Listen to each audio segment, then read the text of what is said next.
Bonjour et bienvenue sur le quiz de la semaine. Une émission proposée par Radio Prédication, animée par Dominique et Martine. Bonjour à tous, j'espère que vous êtes en forme pour ce nouveau quiz de la semaine. Alors un quiz de la semaine peut être un peu différent puisque aujourd'hui, Martine n'est pas là. Ouais. Ah là, ça va être dur, hein. Bon, enfin, j'espère que la semaine prochaine, elle sera rentrée. Samedi prochain, j'espère. Je lui ai posé la question, je suis pas sûr du tout. Alors, je lui ai posé la question, mais j'ai pas de réponse encore. Voilà. Encore un coup de Skype, ça. Oui. Sur ce, nous allons suivre l'émission malgré tout normalement, hein. Je rappelle que nous sommes maintenant sur Daniel chapitre 4, deuxième partie, puisque je divise en deux parties systématiquement.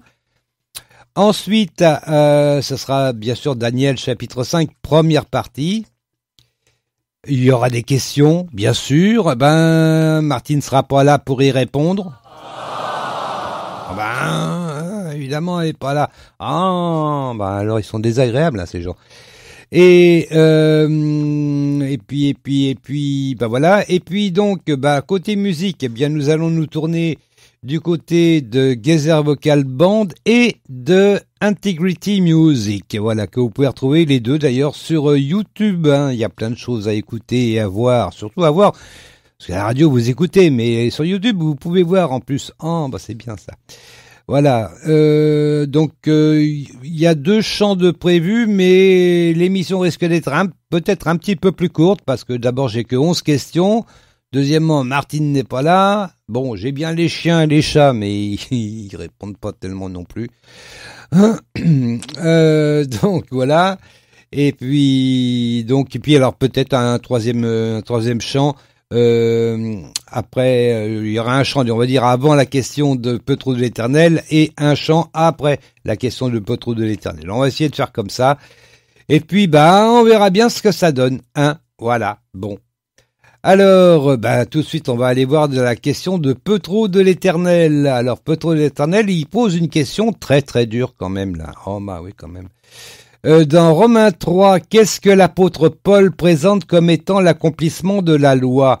Dans Romains 3, qu'est-ce que l'apôtre Paul présente comme étant l'accomplissement de la loi? Heureusement que Martine n'allait pas là, parce que j'écoute cette question. La question de Peu trop de l'Éternel. Alors, éléments de réponse, il y en a 3. La foi en Jésus, la croix ou l'amour. Je répète l'ensemble.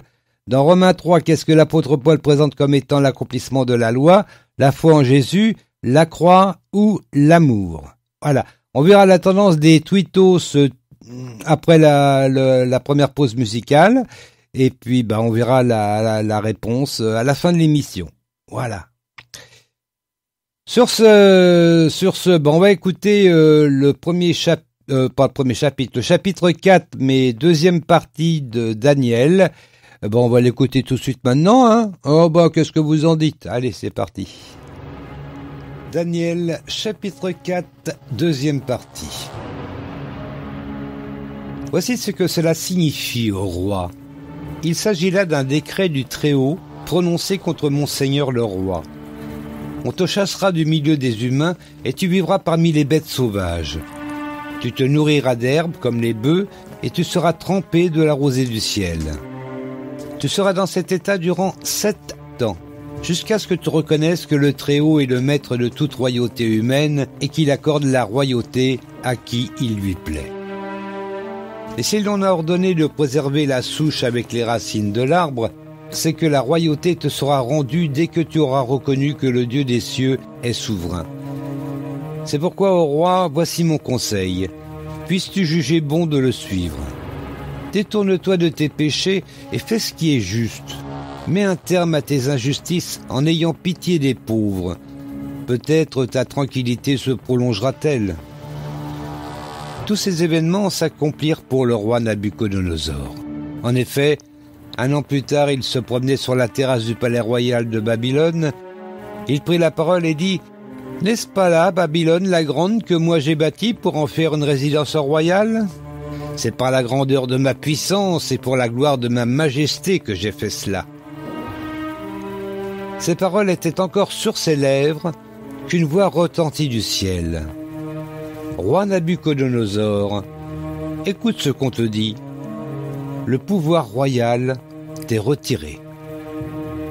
On te chassera du milieu des humains et tu vivras avec les bêtes sauvages. Tu te nourriras d'herbe comme les bœufs. Tu seras dans cet état durant 7 ans, jusqu'à ce que tu reconnaisses que le Très-Haut est maître de toute royauté humaine et qu'il accorde la royauté à qui il lui plaît. » Au même instant, la sentence prononcée contre Nabuchodonosor fut exécutée. Il fut chassé du milieu des hommes, il se mit à manger de l'herbe comme les bœufs, et son corps fut mouillé par la rosée du ciel.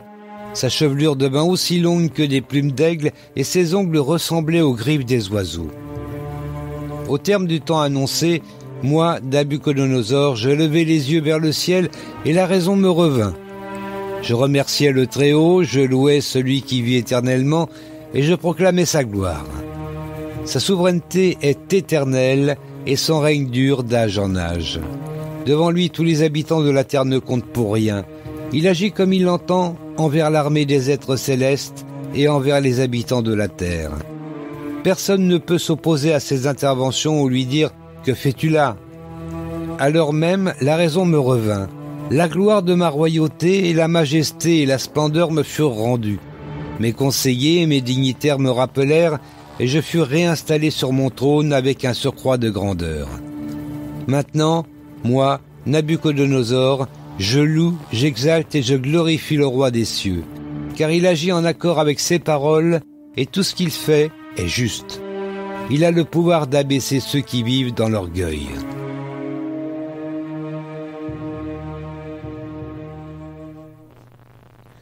Voilà, c'était le chapitre 4, deuxième partie. J'ai mis d'ailleurs le chapitre 3 et le chapitre 4 dans leur entier, cette fois-ci, pas en petit morceau, sur la page des podcasts du site de radioprédication.fr. Voilà, donc n'hésitez pas à y aller, vous entendrez donc ces 2 chapitres. Le chapitre 4, où je l'ai mis donc, par contre le 5 pas encore, puisque là je n'ai enregistré que la première partie. Ah bah faut attendre que j'enregistre la deuxième partie. Voilà.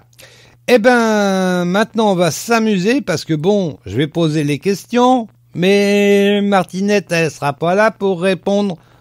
Oh ben comment on va faire? Ah ben je vais me débrouiller. Bon voilà. Allez, la première question. Oh là là, ça va être bizarre encore ça. À qui Dieu accorde-t-il la royauté? À qui Dieu accorde-t-il la royauté? Je vous pose la question à vous qui nous écoutez sur Radio Prédication. Déjà, c'est déjà bien. Alors, il l'accorde à tout le monde, aux sages ou à tout le monde? Ah ben, c'est curieux. Non, j'ai dû louper quelque chose. Alors, je récapitule la question dans son entier.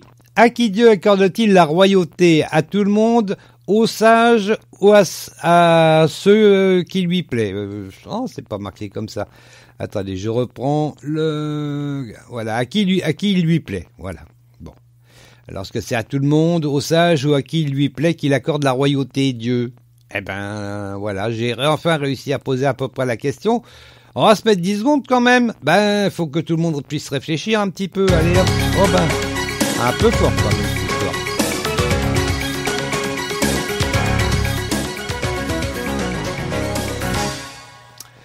Alors, je sais pas, moi je répondrais, qu'est-ce que je répondrais? Peut-être à celui qui lui plaît?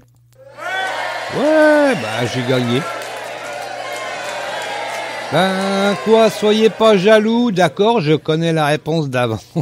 Bon, ça aide pas mal. Au passage, d'ailleurs, lorsque Martine participe, elle ne connaît pas les réponses. Ah non, moi j'ai fait mes questions de mon côté, et puis c'est tout. Et puis elle répond comme comme tout le monde, quoi. Voilà. C'est juste une petite précision que je voulais quand même donner, parce que c'est sa femme, connaît les réponses. Non, elle cherche les réponses dans la Bible. Voilà. Je rappelle d'ailleurs qu'on lit avec la Bible Summer, hein, je le précise quand même, parce que bon, il y a des petites différences quand même. Hein. Pour moi, c'est des bonnes différences, mais après, bon, chacun voit. Il y en a qui sont attachés plutôt à la Louis II. Bon, il n'y a pas de problème, hein, c'est bien aussi, il n'y a pas de souci.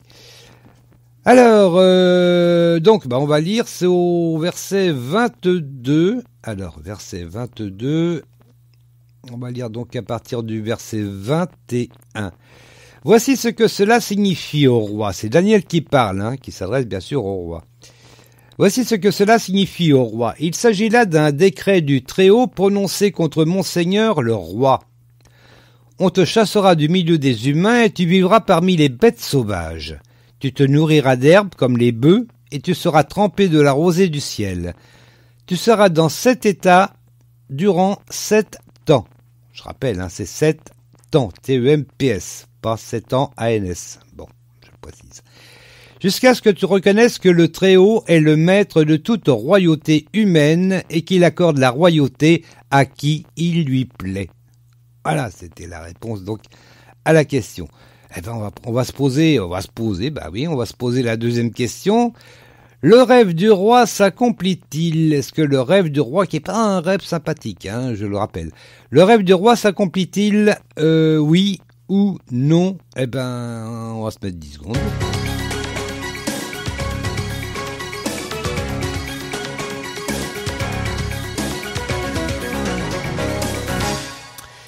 Eh ben oui, le rêve du roi s'accomplit. Hein, ben oui, on va voir ça au verset 25. Alors on en est au 23. Mais si l'on a ordonné de préserver la souche avec les racines de l'arbre, c'est que la royauté te sera rendue dès que tu auras reconnu que le Dieu des cieux est souverain. C'est pourquoi, ô roi, voici mon conseil. Puisses-tu juger bon de le suivre? Détourne-toi de tes péchés et fais ce qui est juste.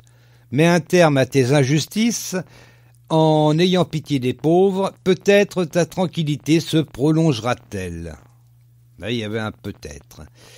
Tous ces événements s'accomplirent pour le roi Nabucodonosor. Voilà, on va y arriver.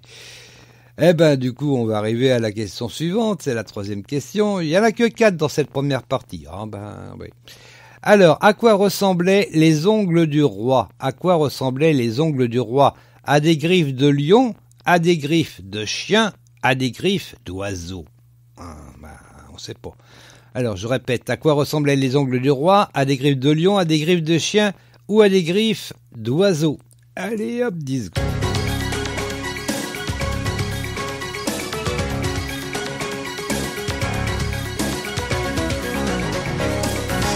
J'espère que vous êtes chez vous, en famille, et puis que vous jouez. Attendez, faut jouer. Attendez, hommes, femmes, enfants, ça s'adresse à tout le monde, cette émission.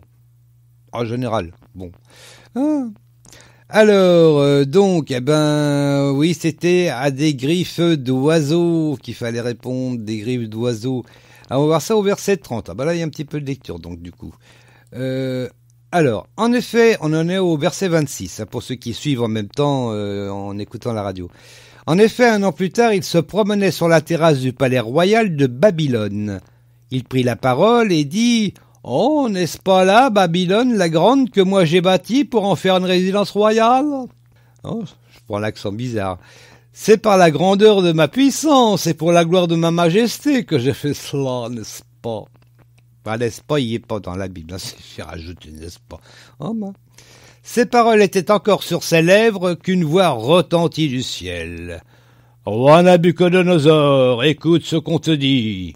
Le pouvoir royal t'est retiré. On te chassera du milieu des humains et tu vivras avec les bêtes sauvages. Tu te nourriras d'herbes comme les bœufs. Tu seras dans cet état durant 7 ans jusqu'à ce que tu reconnaisses que le Très-Haut est maître de toute royauté humaine et qu'il accorde la royauté à qui il lui plaît. Voilà, c'était la roi. Oh, j'avais une drôle de voix quand même. C'était bien quand même. Attendez. Voilà, donc on arrive à la question, la 4e question. Hein, c'est la dernière. Non, j'ai pas lu le 30. Martinette, elle est pas là pour me dire « Ah, mais il n'a pas lu le 30 ». Je vais lire le 30, voilà. Au même instant, la sentence prononcée contre Nabuchodonosor fut exécutée. Il fut chassé du milieu des hommes, il se mit à manger de l'herbe comme les bœufs, et son corps fut mouillé par la rosée du ciel.